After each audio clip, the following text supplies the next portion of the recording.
Germanicus decided to do something about the inactivity of the legions on the Rhine. Their boredom had led to mutiny, so Germanicus decided to stimulate them. When the spring came, he ordered his men across the river on a raiding expedition. One of the things that had triggered the previous year's mutiny was the perception that they would be denied bonuses promised to them by Augustus now that the old princeps was dead. So Germanicus told them that any plunder taken during that season's campaign would be their bonuses.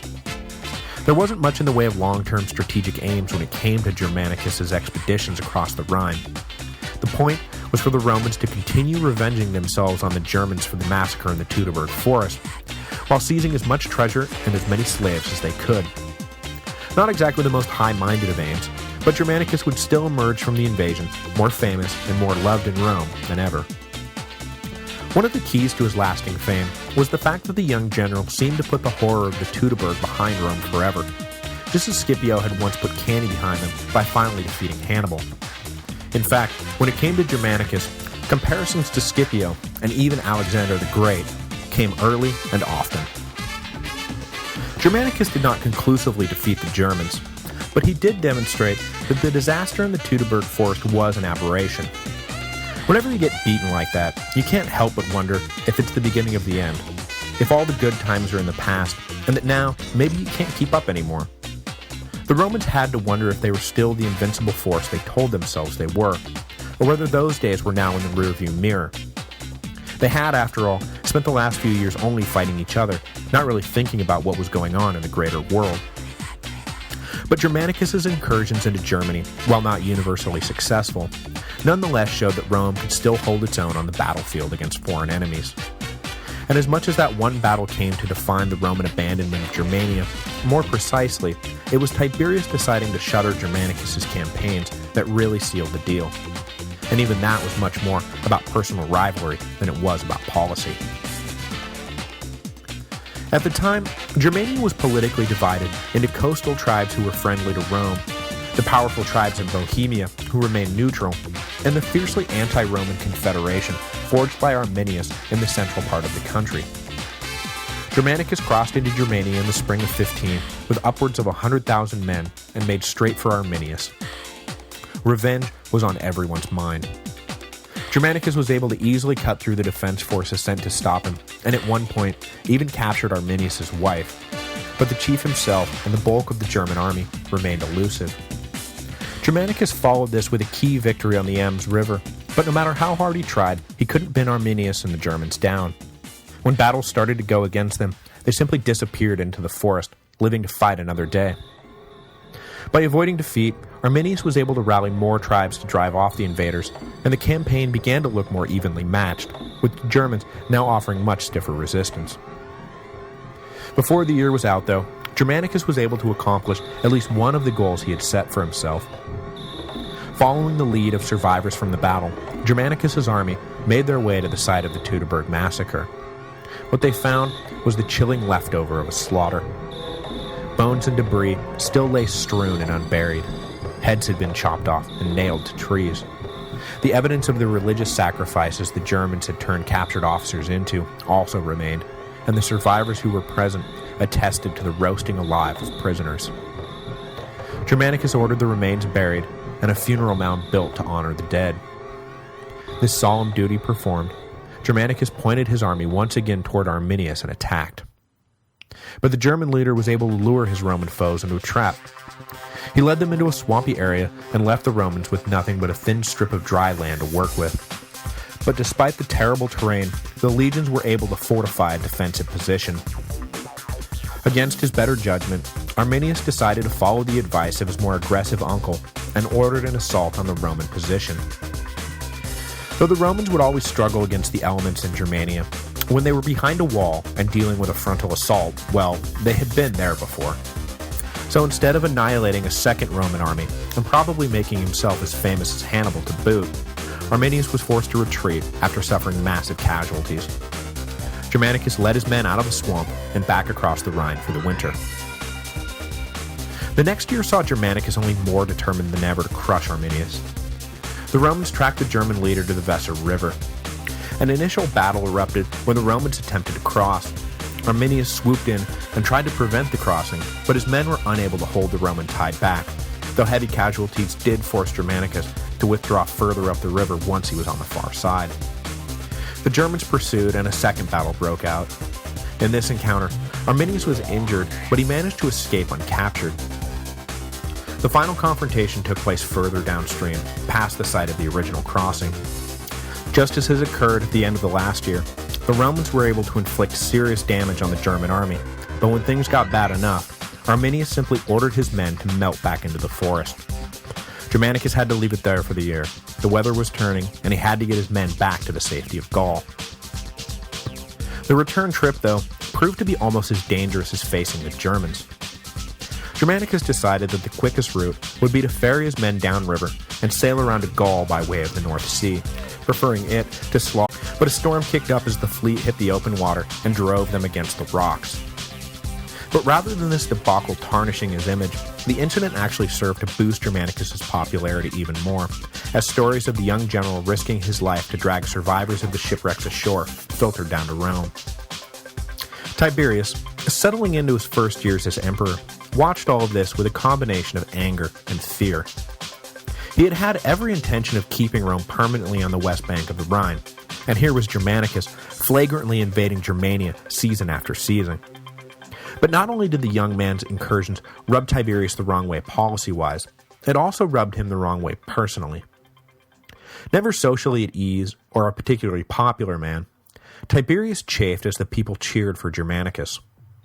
It wouldn't do to simply cancel the invasions, because, after all, Germanicus' victories ultimately reflected well on the imperial regime. But if this went on much longer, would the people call for the dour Tiberius to be replaced by the bright and chipper Germanicus? The troops along the Rhine had already tried it once, after all.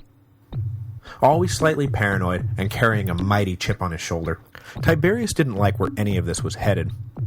So he decided to use the occasion of Germanicus' success on the far side of the Rhine to promote his adopted son. Hopefully, promote him high enough that he could be kept out of trouble, be watched, and perhaps disposed of. So Germanicus was recalled to Rome. When he entered the city, Tiberius awarded him the first triumph the city had seen in almost 40 years. Augustus had basically done away with the practice. Displayed along with his other spoils were two prizes that caused the people to shower even more love on Germanicus. Two of the 3 legionary standards lost by Varus had been found and retaken during the previous year's campaigns.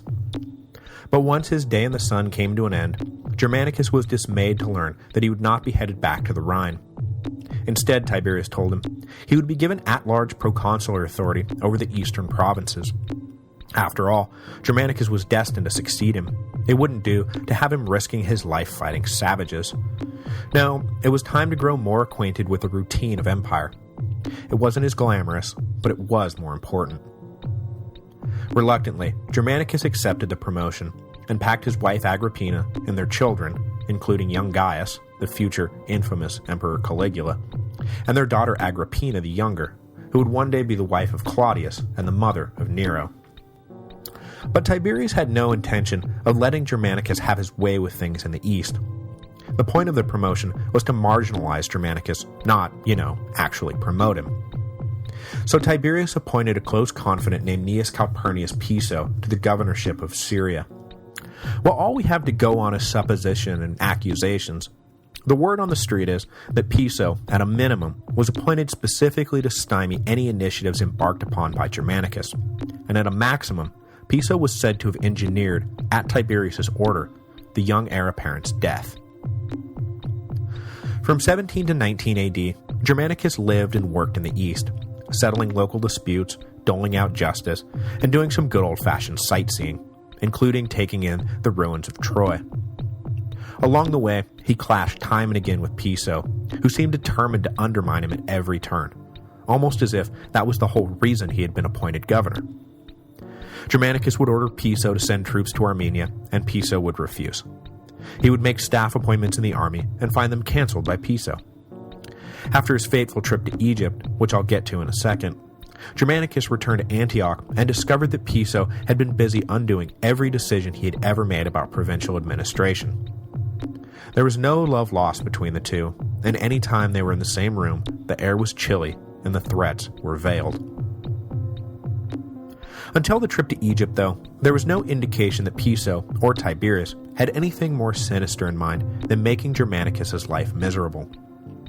But when word got back to Tiberius that Germanicus was in Egypt, the emperor's attitude seems to have taken a murderous turn.